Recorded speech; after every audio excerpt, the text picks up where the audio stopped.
Insights, o podcast do Bradesco.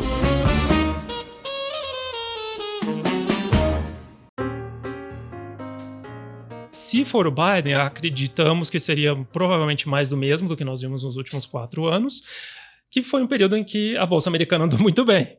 Por outro lado, se for uma vitória do Trump, eu acho que essa questão de guerra comercial, tarifas de importação, uma visão mais de confrontar a China e confrontar até mesmo a Europa, eu acho que isso favoreceria os ativos americanos, de uma certa forma, de novo. A gente vê alguma possibilidade de apreciação modesta do real ao longo desse ano, e o motivo é, de um lado, os juros em queda, aqui, como o Matheus colocou, a gente concorda com essa visão que tira um pouco da força de apreciação do real. De outro lado, tem possivelmente a balança comercial ajudando ainda o Brasil. Olá, tudo bem? Você acabou de ouvir alguns dos nossos destaques de hoje, mas tem muito mais. Eu sou a Juliana Maeda e este é o Insights, o seu podcast semanal com ideias que provocam um novo jeito de pensar. O ambiente global segue desafiador. Inflação, corrida eleitoral nos Estados Unidos e ainda os eventos geopolíticos sem um desfecho à vista. O Banco Central dos Estados Unidos, o Fed, segue com um papel de sinalizador para o preço dos ativos no mundo. Mas o que ele vem indicando para a gente para o ciclo de cortes de juros? Para a gente falar mais sobre esse cenário e outras tendências, a gente vai conversar hoje com o Matheus Dibo, que é o estrategista e diretor da Goldman Sachs, instituição referência mundial em investimentos e análise de conjuntura. Matheus, seja bem-vindo ao Insights. Muito obrigado, Ju. É um prazer estar aqui hoje com vocês. Obrigada. E também está conosco o nosso economista-chefe da Bradesco Asset, meu colega, Marcelo Toledo. Marcelo, bem-vindo de volta ao Insights. Olá, Juliana. Cumprimentar aqui o Matheus, obrigado pela presença, e também cumprimentar aqui para quem nos acompanha. Muito bom, obrigada, Marcelo. Matheus, a última ata do Fed saiu um pouco antes dos números de inflação, né, o CPI em inglês. E eles mostram ainda, e os números de inflação mostraram ainda uma inflação um pouco elevada, né? Talvez até um pouco mais elevada do que o mercado estava esperando. Você acredita que esse movimento vai fortalecer a ideia dos Estados Unidos, do Fed, manter os juros inalterados por mais tempo, ou até durante esse primeiro semestre? E quais outros recados você acha que o Banco Central, Fed, sinalizou para a gente que vai ter uma redução de juros só a partir do segundo semestre ou antes? Como é que a Goldman tem sinalizado isso para a gente? O que vocês têm pensado? Realmente, eles têm deixado um recado claro que é preciso paciência nessa luta contra a inflação e que eles vão analisar os dados macroeconômicos e, em função deles, eles vão adotar a política monetária que seja mais correta diante do cenário que se apresenta para eles.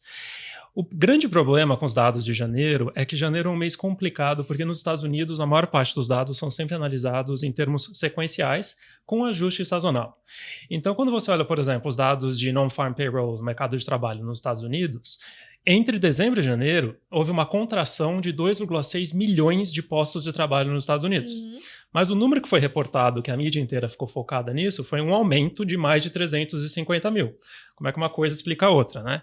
É porque entre dezembro e janeiro, os trabalhadores temporários são contratados e depois mandados embora nos Estados Unidos. Sim. Então, o número sempre cai. Então, todo o ganho que foi reportado no mês de janeiro foi um ajuste sazonal, que, sinceramente, ninguém tem muita confiança que esse é o número verdadeiro ou não. Da mesma forma, quando você olha os dados de produção industrial ou vendas no varejo, o mês de dezembro nos Estados Unidos foi um dos meses de dezembro mais quentes da história do país. Passou para janeiro, você teve as 2 primeiras semanas do mês que foram assoladas por tempestades de neve no país como um todo. Então, teve uma distorção muito grande de clima que impactou os dados macroeconômicos. Então, na nossa visão, está muito difícil saber como a economia está de fato se comportando nesse momento se você tirar todo esse ruído por trás desses dados. Então, na nossa visão, a inflação vai continuar desacelerando nos Estados Unidos, muito em função do que está acontecendo no mercado de habitação. A inflação de aluguéis vai continuar desacelerando com um atraso em relação aos outros dados de moradia nos Estados Unidos, mas vai continuar desacelerando, e isso deve levar o Fed a cortar os juros. Agora, de fato, nós, no começo desse ano, acreditávamos que o Fed começaria a cortar os juros já em março, Não mais. Agora a gente acha que o primeiro corte de juros vem só em junho. Tá bom. E vocês comentam também no último relatório de vocês sobre teses de investimentos, né? Ou como investir em 2024, que vocês ainda mantêm a ideia, a tese de os investidores continuarem investidos em Estados Unidos, né? Então, qual que é a ideia de vocês por trás, ou qual que é o racional por trás da manutenção da hegemonia dos Estados Unidos, deles continuarem ainda sendo um país muito protagonista e mantendo toda ditando o ritmo de toda a economia global? Sem dúvida, é um tema, essa visão de que os nossos clientes têm que ter a maior parte da parcela, principalmente de renda variável, alocada nos Estados Unidos, é uma recomendação que a gente já faz há 15 anos. Então, se os nossos clientes tivessem comprado Bolsa Americana em março de 2009, por exemplo, que foi quando a gente realmente fez essa recomendação de compra dos Estados Unidos, se o cliente tivesse investido $10 milhões em março de 2009, ele teria $100 milhões hoje. Então, foi um retorno de 900% absolutamente espetacular. Nesse mesmo período, se você tivesse investido $10 milhões na China, hoje você teria 20.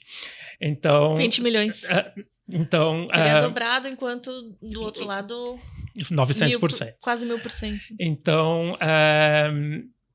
E o que acaba acontecendo a gente não acredita nessa visão que crescimento econômico necessariamente se traduz em retornos melhores na Bolsa. Uhum. E acho que Estados Unidos e a China são o melhor exemplo disso. E no relatório desse ano, muitos dos nossos clientes estavam perguntando, dado quanto a Bolsa Americana já subiu nos últimos 15 anos, como é que vocês continuam fazendo essa recomendação para a gente? Ainda tem espaço para a Bolsa continuar subindo? E a nossa visão é que sim, e a gente quis comunicar essa mensagem com a foto que a gente tem na capa do nosso relatório. Então, nosso relatório com as perspectivas de 2024 é chamado America Powers On, está no Google disponível para quem quiser ler, e é uma foto de um Cadillac numa estrada americana. Então, a gente quis pegar um símbolo bem americano, que era um Cadillac, colocamos uma música do Bruce Springsteen na capa, que nada mais americano que isso, para passar esse recado que os Estados Unidos ainda continuam sendo o melhor destino de investimento no mundo. E o que é interessante é que nessa estrada não tem nenhum carro à frente dos Estados Unidos, mostrando que os Estados Unidos são únicos no mundo, mas mesmo quando você olha no retrovisor, não tem ninguém atrás, mostrando que não tem ninguém nem chegando foto, perto dos Estados Unidos. Exatamente. Eu acho que assim, se a gente olhar os últimos 2 trimestres, por exemplo, as economias de Japão, Reino Unido e Alemanha todas entraram em recessões técnicas. Nesse mesmo período, a economia americana cresceu uma taxa média anualizada de 4%. E o que é mais impressionante é que o PIB dos Estados Unidos é mais do que o dobro do que os PIBs de Reino Unido, Alemanha e Japão somados. Então, assim, na nossa visão, não tem ninguém nem chegando perto dos Estados Unidos. Uhum. Matheus, esse excepcionalismo americano, diria assim, como se tem falado entre os economistas, entre aqueles que acompanham o cenário econômico global, ele pode ser, digamos assim, de certa forma, complicado pela eleição americana no final desse ano. E acrescentando a isso, quer dizer, dentro desse contexto da eleição americana, a gente tem um desequilíbrio fiscal nos Estados Unidos que é bastante importante. Uhum. Então, como é que está a visão de vocês, tanto em relação a como eventualmente Biden, Trump podem modificar a questão fiscal americana, se a gente pode ter algum ajuste em 2025, e também a implicação disso para outros países, quer dizer, tem eventualmente mudanças potenciais ali na política, principalmente comercial americana, que poderiam atrapalhar o México, um dos candidatos, digamos assim, a serem afetados. Como é que você enxerga tanto os efeitos para a economia americana como para o mundo dessa eleição que se aproxima agora? Não, sem dúvida nenhuma. A nossa recomendação de ter uma posição grande nos Estados Unidos não significa que nós sejamos completamente cegos aos problemas que o país está enfrentando nesse momento. Então, você tem uma desigualdade social, que é um grande problema, a questão fiscal está fora de controle, a eleição é uma grande incógnita para os investidores. Então, os Estados Unidos têm uma série de problemas também, mas a gente não acha que nenhum desses problemas sejam grandes o suficientes para fazer com que o mercado derrape em 2024. Então, quando a gente pensa na eleição dos Estados Unidos, é sinceramente muito difícil saber o que vai acontecer. As pesquisas de opinião mostram uma eleição muito acirrada entre tanto Biden e Trump, e o grande problema dos Estados Unidos é que as pesquisas de opinião não são muito úteis para prever o resultado final. final. Porque o grande desafio é que, primeiro, ao contrário do Brasil, onde voto obrigatório, nos Estados Unidos não é, então só vota quem quer. Então é muito difícil você fazer esse ajuste para ver quem de fato vai aparecer lá no dia e botar seu voto na urna. E, segundo lugar, o grande problema dos Estados Unidos é que não é uma eleição, são 50 eleições realizadas ao mesmo tempo. Porque o que importa é o colégio eleitoral e não o voto que a população dá no presidente, né? Então, o que interessa são no estado, se o presidente ganhou ou não naquele estado e o número de votos no colégio eleitoral que eles vão ganhar. Então, fica muito difícil saber o que vai acontecer. Sinceramente, a gente não sabe. Mas o que parece que aconteceria é, caso haja a reeleição do Biden, e aqui eu diria que a história joga a favor do Biden, porque nos Estados Unidos, historicamente, toda vez que um presidente que estava em poder tentou se reeleger, ele se reelegeu contanto que a economia não estivesse em recessão. Todas as vezes, sem exceção. Então, como nós não acreditamos que os Estados Unidos vão entrar em recessão em 2024, isso seria um bom sinal para o Biden. Mas, de novo, essa é uma eleição tão atípica que fica difícil ter muita confiança nesse padrão histórico. Então, se for o Biden, acreditamos que seria provavelmente mais do mesmo do que nós vimos nos últimos 4 anos, que foi um período em que a Bolsa Americana andou muito bem. Por outro lado, se for uma vitória do Trump, eu acho que essa questão de guerra comercial, tarifas de importação, uma visão mais de confrontar a China e confrontar até mesmo a Europa, eu acho que isso favoreceria os ativos americanos, de uma certa forma, de novo, porque fortaleceria o dólar, daria mais vantagem para as empresas americanas produzirem seus produtos domesticamente e venderem para os americanos. Então, é mais um motivo que nos leva a acreditar que ter essa grande exposição a ativos americanos na carteira dos clientes faz bastante sentido. Já que você comentou um pouco sobre o câmbio, e eu sei que esse é um tipo de pergunta que o Marcelo adora responder, eu queria saber qual que é a visão de vocês para dólar e versus principalmente dólar versus real, porque a gente tem muitos ouvintes aqui que nos ouvem falar bastante sobre investimentos internacionais, para onde a pergunta que sempre fica na cabeça dos nossos clientes, dos nossos ouvintes é para onde vai o dólar, versus o real ou até versus outras moedas. O que a gente viu no ano passado foi um ano em que o carrego foi muito importante para o desempenho das moedas, principalmente emergentes. Então, países que pagavam juros mais altos viram suas moedas andarem melhor em 2023. O que está acontecendo agora, em 2024, é que vários bancos centrais de países emergentes já começaram a cortar os juros. O Brasil, inclusive. O Brasil, inclusive, enquanto os Estados Unidos estão empurrando cada vez mais a data de início do ciclo de corte de juros deles. Então, isso significa que o diferencial de juros está diminuindo cada vez mais. Então, na verdade, tentar adivinhar para onde o câmbio vai é uma tarefa muito difícil, mas na nossa visão são 3 as forças que dominam a direção do câmbio no médio e longo prazo. Primeiro é diferencial de juros, segundo é diferencial de crescimento e terceiro é fluxo de capitais. Então, quando a gente olha o diferencial de juros, em 2023 jogou muito a favor do Brasil. Em 2024 vai ser menos, porque obviamente o Banco Central Brasileiro vai continuar cortando e o Fed ainda nem começou. Segundo lugar, diferencial de crescimento, no ano passado a economia brasileira cresceu acima das expectativas, muito em função do agro, mas cresceu mais do que os Estados Unidos. Esse ano a gente espera o contrário, a gente acha que a economia americana vai crescer mais rápido que o Brasil. E quando a gente olha a questão de fluxo de capitais, no caso do Brasil, a grande dificuldade ainda tem sido atrair bons fluxos de capitais, né? De longo prazo. De longo prazo. Que permaneçam, né? Exatamente, aqueles fluxos de capitais de qualidade. A gente tem muito hot money que entra e sai rápido para tentar surfar. Exatamente. Então, num cenário em que você pode comprar um título americano de 10 anos que te paga acima de 4%, sem risco de default nenhum, e para o investidor americano sem risco cambial, fica a pergunta, para que tomar esse risco nesses outros países emergentes? Dado o barulho político, fiscal que a gente tem no Brasil, né? Como vocês bem sabem. Então, pondo tudo isso no liquidificador, a gente chega à conclusão que não vemos grandes motivos para o real se desvalorizar muito frente ao dólar, até porque o dólar está muito caro. Se você olhar para qualquer medida de valuation, te fala que a moeda americana está muito sobrevalorizada. Só que esses outros fatores apontam na outra direção. Então a gente acha que o câmbio vai ficar provavelmente preso ali perto dos 5, mas, de novo, tentar adivinhar onde o câmbio vai é, no mínimo, desafiador. Quer adicionar alguma coisa, Marcelo, nossa visão da Bradesco Asset? Claro, a gente tem, eu acho que olhando o Brasil, né, olhando o câmbio brasileiro, em relação ao dólar, então, primeiro, como o Matheus colocou, está difícil desafiar os Estados Unidos em várias frentes, tanto na renda fixa quanto na renda variável. Então, eu tenho dito que vários países, na verdade, estão com dificuldades para competir com os Estados Unidos, né? Praticamente, como o Matheus estava colocando no início da conversa, nenhum está rivalizando nesse momento. O Brasil, então, não é diferente disso. Eu acho que a gente tem uma dificuldade de atrair fluxo de portfólio, especialmente nesse momento, por conta dos juros americanos e também de uma boa performance, tanto para trás quanto esperada para a renda variável nos Estados Unidos. De outro lado, eu acho que tem um fator bastante positivo no Brasil, que é a balança comercial. E isso mudou bastante a partir do ano passado. A gente teve dois vetores importantes, que é petróleo e também preço de commodities agrícolas. E esse ano o preço de commodities agrícolas viram um pouquinho mais desfavoráveis, mas a questão do petróleo continua. Então a gente vê alguma possibilidade de apreciação modesta do real ao longo desse ano, e o motivo de um lado, os juros em queda, aqui, como o Matheus colocou, a gente concorda com essa visão que tira um pouco da força de apreciação do real. De outro lado, tem possivelmente a balança comercial ajudando ainda o Brasil.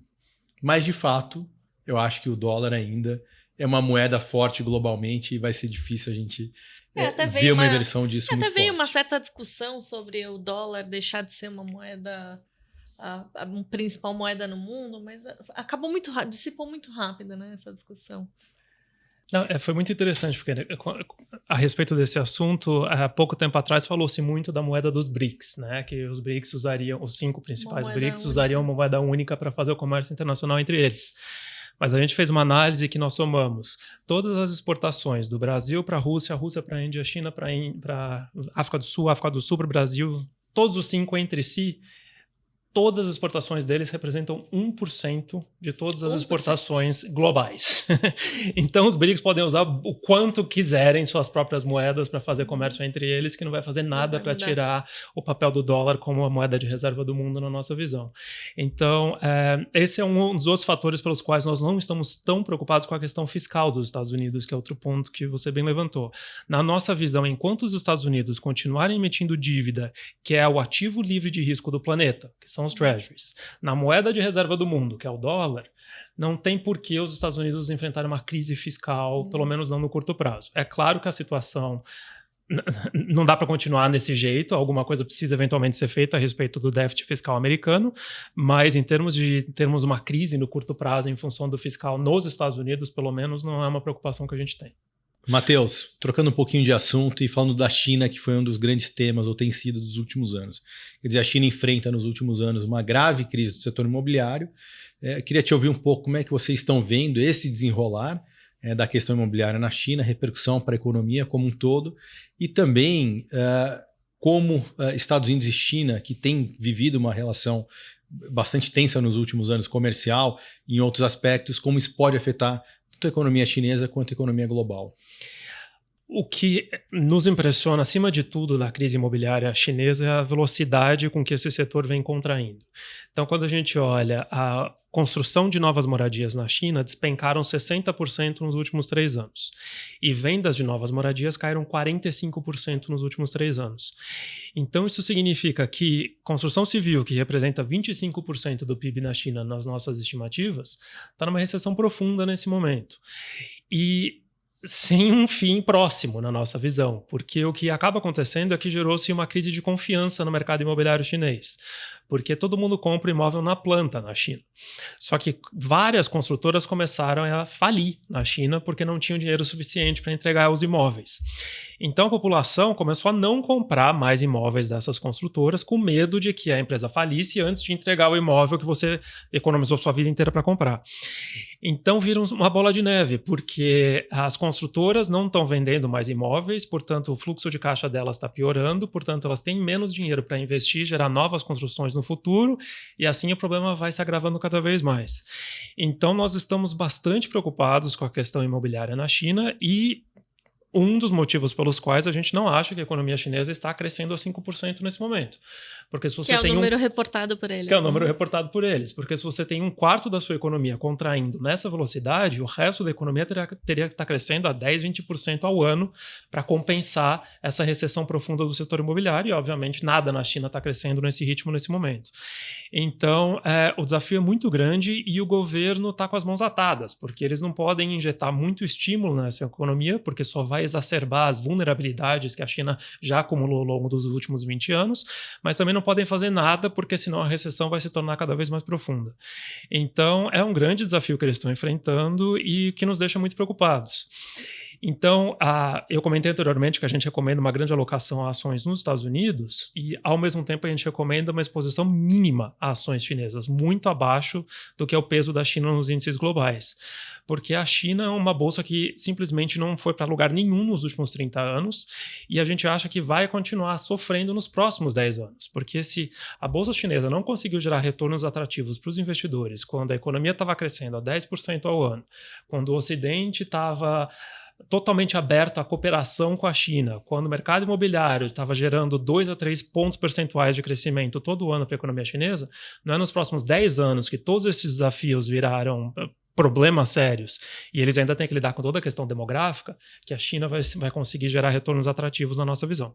Então essa é uma grande visão que a gente tem e a questão Estados Unidos e China, sem dúvida nenhuma, na nossa visão, a única certeza que a gente tem a respeito da eleição americana é que independente de quem vença a eleição, a relação entre Estados Unidos e China vai continuar piorando. Porque a única coisa que tanto democratas quanto republicanos conseguem concordar nos Estados Unidos é que os Estados Unidos têm que bater de frente com a China. Deixa eu te perguntar um pouco mais sobre a China. Essa crise imobiliária, na visão de vocês, poderia se tornar uma crise financeira ou aí a gente já está dando um pulo muito grande de raciocínio? A gigantesca maioria da dívida chinesa é emitida em renminbi e detida por investidores locais. Então você não vai ter a fuga de capitais, que é o que geralmente leva a crises financeiras em países emergentes.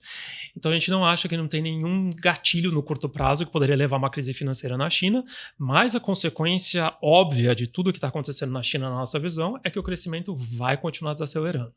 Então, na nossa visão, nos próximos 10 anos, a taxa de crescimento médio da China vai ser de 3,4%, que é bem diferente dos 10% que a China estava crescendo não muito tempo atrás.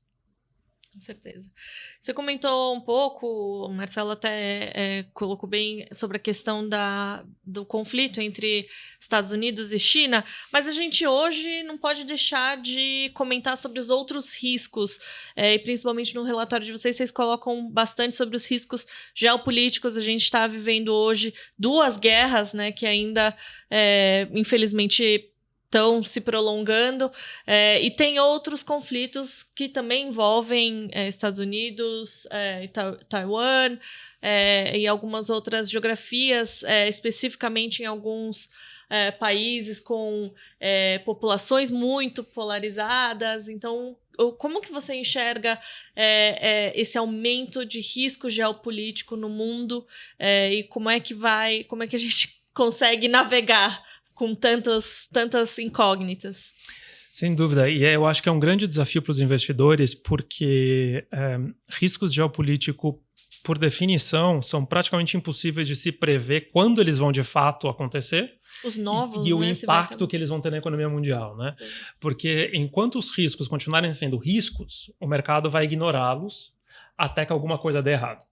Então, normalmente é assim que acontece. E é difícil saber exatamente o que seria o gatilho que poderia levar algo a dar errado.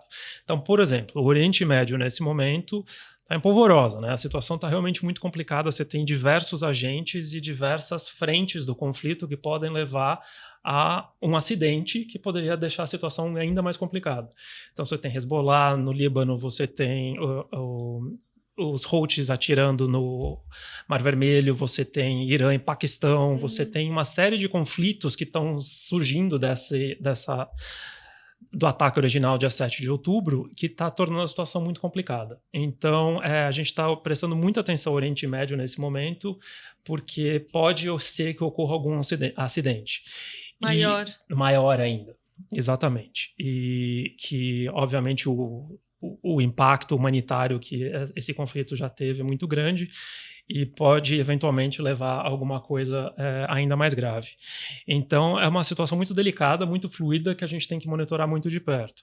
Mas não só no Oriente Médio, você tem a guerra entre Rússia e Ucrânia, que já está agora no seu segundo ano, entrando no terceiro, e continua se arrastando, infelizmente. Não parece que vai haver qualquer mudança no conflito, pelo menos ao longo dos próximos meses.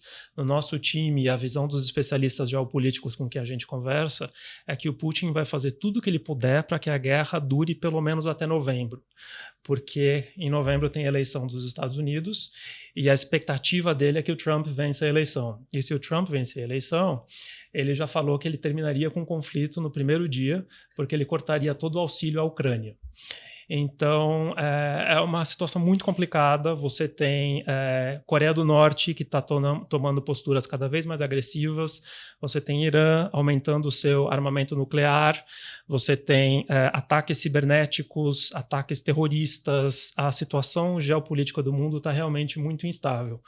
Então, como investidor, como você se protege contra esses riscos, né? É um dos grandes desafios dos investidores nesse momento. Então, na nossa visão, comprar proteção, ter uma boa alocação em renda fixa e considerar ativos não correlacionados com os mercados de ações, por exemplo, são todas estratégias que os investidores podem considerar para se proteger desses riscos nas suas carteiras. Matheus, você mencionou mais cedo o desempenho das empresas americanas como algo bastante positivo, ressaltando o desempenho positivo nos últimos anos. E um componente mais recente disso é, de fato, a inteligência artificial, que a gente poderia até dizer, de uma forma mais geral, a digitalização ou a automação, né? Eu acho que, às vezes, somente a inteligência artificial parece que a gente está se remetendo a uma coisa, às vezes, mais específica do que é um movimento mais geral. Quer dizer, como é que vocês estão enxergando os impactos dessas novas tecnologias, vamos colocar aqui sob um guarda-chuva um pouco maior, nos Estados Unidos e também global e para o mundo de investimentos, quer dizer, decisões de investimento, como os, digamos, investidores deveriam prestar atenção nisso e se posicionar olhando para frente? A nossa visão com a inteligência artificial é que ainda tem muita incerteza a respeito tanto de quando ela vai ser de fato implementada em larga escala na economia mundial e o impacto que ela de fato vai ter sobre a economia. Mas quando ela for implementada, não é uma questão de ser quando, o impacto sem dúvida nenhuma vai ser muito positivo, porque você consegue a automação de diversos processos repetitivos que vão gerar um ganho de produtividade para a economia mundial. Quão grandes vão ser esses ganhos, eu acho que fica a pergunta em aberto ainda. Mas quando você olha a performance dos mercados, e principalmente de empresas que fabricam chips que fornecem para a inteligência artificial, por exemplo, os retornos foram absolutamente espetaculares. A própria NVIDIA, por exemplo, o crescimento de lucros foi de mais de 400%. Então, com isso, muitos investidores estão falando, será que não está muito cedo para o mercado estar tão animado com essa revolução que vai ser gerada pela inteligência artificial? Na nossa visão, dá para entender o otimismo dos investidores, porque isso daqui é uma corrida pelo ouro, na verdade. Então, e como em qualquer corrida pelo ouro, os investidores normalmente se beneficiam mais, num primeiro momento, de comprar ações em empresas que fabricam pás do que apostar nos próprios mineradores. Porque de todos os mineradores, todos eles vão ter que comprar uma pá para poder escavar para achar o ouro. Agora, quantos deles vão de fato achar o ouro são muito poucos. Então é mais ou menos essa visão do mercado nesse momento. Eles estão recompensando empresas que fazem a infraestrutura para que outras empresas possam fazer a inteligência artificial e com isso no futuro ter seus ganhos de produtividade. Mas nesse primeiro momento o grande foco do mercado tem sido nessas empresas que criam a infraestrutura. Então, de novo, a gente não sabe exatamente qual vai ser o tamanho do impacto, mas uma grande certeza que a gente tem é que o país que vai adotar a inteligência artificial antes de todo mundo e vai ter um impacto muito maior sobre a economia do que qualquer outro, Estados Unidos. E ainda sobre os Estados Unidos, eu acho que não tem como a gente fugir conversando com alguém que trabalha na Goldman Sachs, né? Não tem como a gente fugir muito do tema Estados Unidos, mas A gente ouve muito falar, acho que o Marcelo trouxe bem a questão das empresas de tecnologia, mas a gente ouve falar muito sobre o nível de valuation, ou o preço que as empresas americanas, algumas empresas americanas, até teve um apelido, né, ano passado, que foram as Magníficas 7, que tiveram uma performance absurda ano passado e realmente arrastaram a Bolsa Americana para cima, né?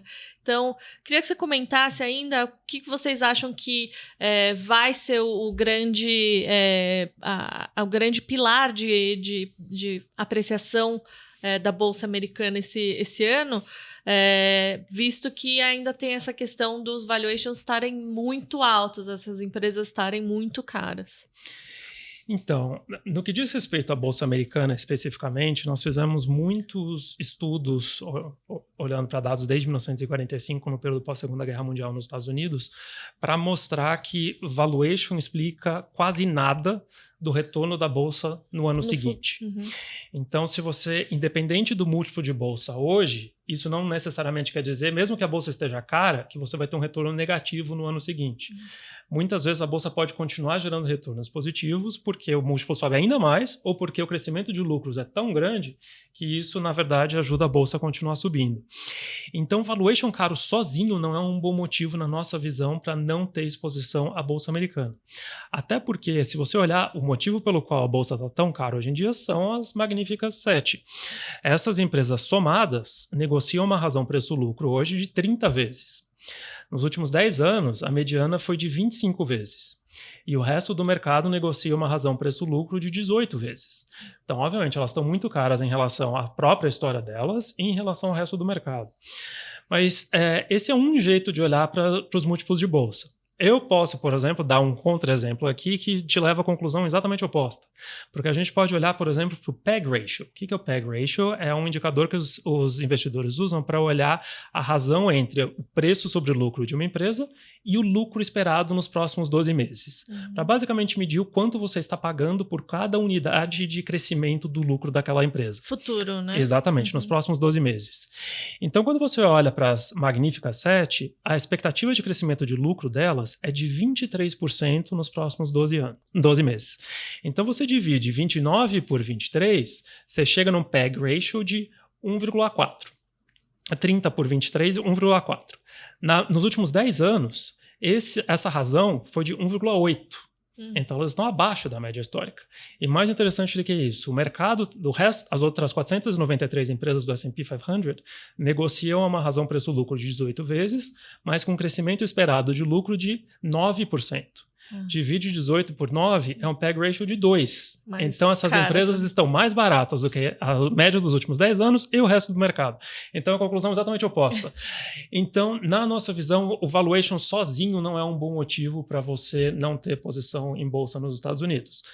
É uma preocupação, é algo a se monitorar, mas não é um motivo para não ter exposição em bolsa. Agora, o que o múltiplo caro de bolsa faz sim é aumentar a frequência de correções na bolsa americana. Então, quando a bolsa negociou patamares tão caros quanto os atuais, a frequência de correções de 5% e 10% na bolsa americana sobe muito. Exatamente. Quedas de 5% a 10%. Então, mas isso é parte de volatilidade normal do mercado de ações e não é um motivo bom o suficiente para você não comprar a bolsa. Porque é verdade, a bolsa pode cair 5%, mas ela pode subir 10% antes. Então, teria sido melhor comprar hoje do que esperar essa correção de 5% em algum momento no futuro. Ótimo. Ainda falando um pouquinho de ações, você já mencionou que a visão da casa é de ter um grande underweight, ou seja, ficar pouco investido na China. Em relação a outros mercados emergentes e a classe de emergentes como um todo, como é que vocês enxergam? E em relação ao Brasil, quer dizer, o Brasil ele naturalmente não está tão bem posicionado quanto o México, por exemplo, para receber, digamos assim, investimentos que sairiam da China nesse conflito comercial com os Estados Unidos, mas está melhor posicionado que outras economias emergentes nesse mundo geopolítico muito complicado, inclusive com Rússia e leste europeu. Como é que você enxerga, então, a classe de emergentes e Brasil, olhando especificamente aí ações? Dentro da classe de emergentes, a gente se refere a eles como os mercados emergentes, mas são um grupo de 24 países que são completamente diferentes uns dos outros, né? Então, muitos investidores falam, eu quero ter uma posição pequena em países emergentes, mas, de novo, são tantas histórias diferentes que, obviamente, alguns vão ser melhores e outros piores. Acho que como você bem colocou, Marcelo, a questão, eu acho que Índia, México e Taiwan são 3 países que investidores em países emergentes gostam, normalmente. Porque são países que estão bem posicionados para se beneficiar dessa saída das multinacionais da China, que estão trazendo produção para outros países, quer seja por questões geopolíticas ou mesmo por questões de custo, dado quanto os salários subiram na China. Então, são 3 países que vão se beneficiar dessa rotação das cadeias de suprimento globais. E, além disso, a exposição que a Bolsa te oferece dentro desses países, a composição setorial é bastante atrativa. Mas aí eu volto ao meu ponto anterior, que crescimento econômico não é a mesma coisa que bons retornos no mercado de ação, né? E um dos principais motivos para isso é porque a composição da Bolsa e a composição da economia são 2 coisas completamente diferentes, né? Então, você olha o próprio Brasil, a Bolsa brasileira são bancos, energia e minério de ferro, basicamente, né? Quando você olha a composição do PIB brasileiro, qual que é a proporção disso dentro do PIB, né? Então é por isso que você pode ter a Bolsa fazendo uma coisa e a economia fazendo outra completamente diferente. Então, na nossa visão, crescimento econômico mais rápido não é um fator suficiente para nos levar a recomendar um overweight em nenhuma dessas bolsas. Mas dentro do mundo emergente, a gente acha que esses 3 países vão continuar se beneficiando e o Brasil tem espaço sim para andar bem. Eu acho que, conversando com os investidores internacionais, eles gostam muito da história micro do Brasil. Eles entendem que são boas empresas, que vão continuar gerando bom crescimento de lucro, que são bem geridas, principalmente no contexto de outros países emergentes. Então, existe um grande interesse, mas o grande problema do Brasil é o ruído macroeconômico, que afasta muito dos investidores. Então, é por isso que a Bolsa Brasileira negocia múltiplos de bolsa tão baratos, porque existe um pouco de medo até por parte dos investidores internacionais que não entendem exatamente o que está acontecendo no cenário político, de juros, questão fiscal e tudo mais, e preferem acabar não alocando no Brasil. Mas conversando com os investidores globais, como eu converso, é muito interessante sempre notar que os estrangeiros têm uma visão muito mais otimista do Brasil do que os próprios brasileiros. Verdade, Marcelo? Eu queria que você dividisse Não, sua sem visão. dúvida. Talvez dependa do momento, mas em geral acho que é verdade. Particularmente tem sido verdade nos últimos anos. Eu acho que, enfim, uma das questões que no Brasil a gente tem debatido muito é a questão fiscal.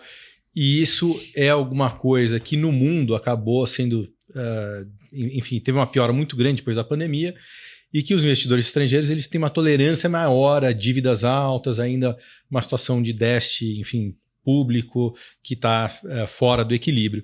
E no Brasil, os economistas, eles, até eu acho que por conta do nosso histórico de décadas, a gente é muito mais preocupado com isso. Então, eu acho que essa é a diferença principal, é a parte fiscal do Brasil. Tá ótimo. A gente parte para a nossa última pergunta. Eu queria, então, relembrar que a principal tese de vocês para 2024 da Goldman é manter-se investido, né? Então, não ficar cauteloso demais, manter seu portfólio investido, diversificado. Vocês têm uma visão positiva para quase todas as classes de ações, para todas as classes de ativos, para ações, para renda fixa e também para os ativos alternativos. Eu queria que você destacasse um pouquinho. A gente já falou bastante sobre o papel das treasuries no mundo, sobre o mercado de ações nos Estados Unidos, e você comentou um pouco sobre os ativos descorrelacionados e a importância deles nos portfólios dos clientes para proteger alguma eventual correção importante que aconteça. Então, se você puder dar um racional de todas essas visões positivas para 2024 e também para os ativos alternativos, que eu acho que foi a última classe que a gente não comentou. Sim, quando a gente constrói uma carteira para os nossos clientes, a gente sempre preza muito a diversificação, porque os mercados nem sempre se comportam de maneira previsível ou, sinceramente, racional. Então, é muito difícil saber o que vai acontecer no dia de amanhã. Então, é por isso que a diversificação é tão importante na nossa visão. E aqui nós estamos falando de diversificação não só em geografias ou classes de ativo, mas também entre gestores, entre fatores de risco e por aí vai. E nós temos uma visão que ativos privados, principalmente, e ativos como hedge funds, ou os alternativos, né, desempenham um papel muito importante na carteira dos nossos clientes, exatamente pela baixa correlação que eles exibem com os mercados de renda variável e renda fixa. Então, é uma maneira de sempre você ter alguma coisa dentro da sua carteira que está andando bem, independente do que as outras estiverem fazendo. Então, nossos clientes, especialmente por serem tipicamente investidores de mais longo prazo, os ativos alternativos geralmente são de mais longo prazo também, porque é muito difícil você entrar e sair muito rápido deles. Então, você precisa ter um horizonte de tempo um pouco mais longo para investir neles e para fazer sentido. Mas existe, associado a isso, um prêmio de risco de iliquidez, que poucos investidores estão na posição de tomar esse risco. Então, nossos clientes, por terem esse prazo de investimento mais longo, estão super bem posicionados para se beneficiar desse prêmio de risco. Então, é por isso que nós temos uma alocação bem significativa na carteira dos nossos clientes, tanto para ativos privados quanto para hedge funds. Ótimo. Bom, a gente já vai encerrando a nossa conversa. E aqui no Insights a gente tem uma tradição de pedir para os nossos convidados uma dica cultural, um livro, uma exposição, pode ser fora do Brasil também, se você puder dividir com a gente, ou uma série, alguma coisa que tem inspirado ou te inspira na vida pessoal. Eu vou dar um exemplo de um livro. Eu gosto muito de ler e é um livro que é uma ficção, mas é uma ficção baseada em fatos reais. É de um autor chamado Adam Johnson. É um americano que passou muito tempo analisando e estudando a Coreia do Norte. E ele escreveu um romance que se passa na Coreia do Norte e que mostra muito bem o funcionamento da sociedade e do governo da Coreia do Norte. E é um país que sempre me fascinou por ser o país mais fechado do mundo, você nunca sabe exatamente o que está acontecendo lá dentro, e ele fez muita análise para entender como funciona aquele país. Então, apesar de ser uma ficção, mostra muito bem o poder da propaganda para fazer uma lavagem cerebral na população, de uma certa forma, e fazer com que você repetir inúmeras vezes para a sua população que está tudo bem, que a economia está crescendo, que não tem problema nenhum, eventualmente as pessoas passam a acreditar.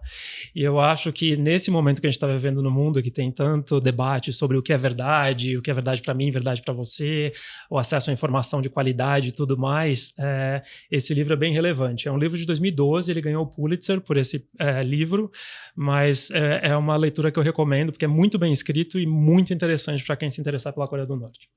Legal. Marcelo, qual que é a sua dica para a gente hoje? Então eu vou dar 2 dicas. Uma delas é sobre inteligência artificial, um relatório de Stanford. Eu não vou saber exatamente o nome, mas se for no Google, você acha ali Inteligência Artificial Stanford University. É um relatório que compara globalmente várias questões de inteligência artificial e como cada país está posicionado ali. Então, os Estados Unidos, naturalmente, está muito bem posicionado, e depois Europa e China, principalmente. Legal. A outra dica é um livro mais para os economistas, que é sobre a história fiscal e monetária americana, escrito pelo Alan Blinder, que foi do Federal Reserve, e que discorre sobre, o tema fiscal e monetário desde a década de 60 e vai até 2022. Então, ele é bastante recente. Ele traz ali, inclusive, a pandemia e por aí vai. Então, é bastante interessante nesse momento que a gente tem discutido taxa de juros americana, política fiscal insustentável. Uma palavrinha que o Jerome Powell solta diferente já faz um efeito enorme, né? Exatamente. Então, eu acho que é algo bastante interessante. Ele mostra, enfim, toda essa evolução da política fiscal e também monetária, a história do Fed nas últimas décadas, na verdade. Então, é um livro bastante rico e útil também para o contexto que a gente está agora. Muito bom. E esse foi mais um episódio do Insights, o podcast do Bradesco. E eu tive o prazer de conversar com o Matheus Dibo, meu colega de escola, de colégio, e estrategista de investimentos e diretor na Goldman Sachs. Matheus, obrigada e Muito bom revê-lo depois de 20 anos. Eu que só tenho que agradecer. Muito obrigado mesmo pelo convite. Foi um prazer estar aqui. E eu também agradeço, Marcelo Toledo, meu colega de Bradesco Asset, a sua presença aqui no Insights, Marcelo. Eu que agradeço, Juliana. Obrigado. E também cumprimentar o Matheus aqui pela excelente conversa. Obrigado. Muito obrigado. E você que nos ouve e acompanha também em vídeo, não esqueça de ativar o sininho para saber que tem programa novo no ar. Tem toda semana. O Insights está nas principais plataformas de áudio, no Instagram, no perfil podcast.insights. Acompanhe o perfil e fique por dentro dos bastidores, das gravações e muito mais. Tchau, até!